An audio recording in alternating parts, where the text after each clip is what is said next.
America about the Harley-riding Chicago Bear, Wow, who ended up the pastor of a church in Red Bank, New Jersey. I was coaching at Rutgers at that time, and at one practice, a gentleman came up to see me. I don't know how he got in. You know, he introduced himself. I'm the dean of students at New Brunswick Theological Seminary. As he shook my hand, he looked me in the eye and he said, "I want you to know the Lord said you're not to be here. This is not where he wants you to be." Wow. And that's basically the beginning of a journey into ministry. For 17 years, Pastor Porter has extended his service far beyond the four walls of his church, from local community outreach to international missionary trips, helping build medical centers in Haiti and sponsoring students in Jamaica.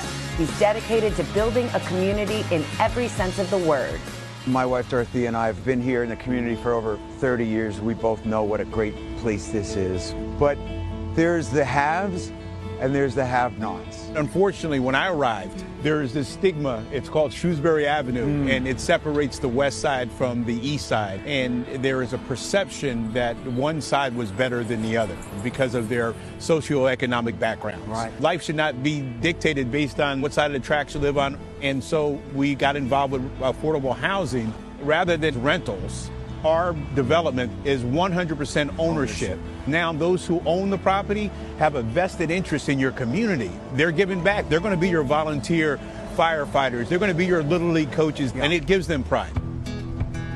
The two met at John's JBJ Soul Kitchen restaurant, where the pay what you can policy provides meals to those in need. They decided to join forces to provide much needed community shelter. When the temperature falls below freezing, we can open up our doors and call it a place of hope and comfort. We refer to them not as the homeless. No. We refer to them as guests. We all set for tonight? Yes, we are.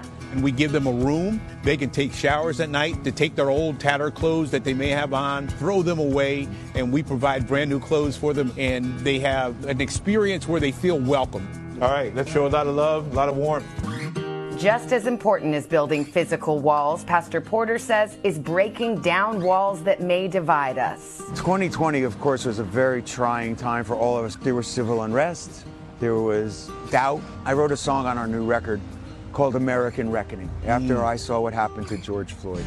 Use your voice if you remember me.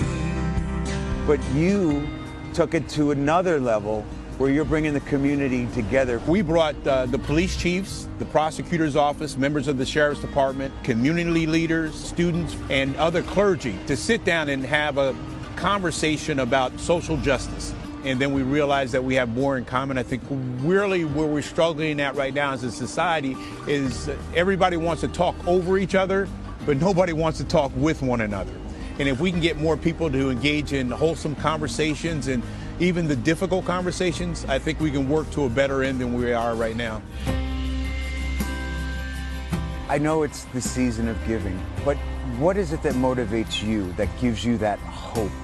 My faith. Jesus, I believe, would, if he lived in the day and time that we are in now, he would still call us to be about trying to help others. Yeah, I agree. To provide hope to others. And if I can do just a little bit to give someone an opportunity to say I can be encouraged, I can make it through another day, that's what impacts my heart every day.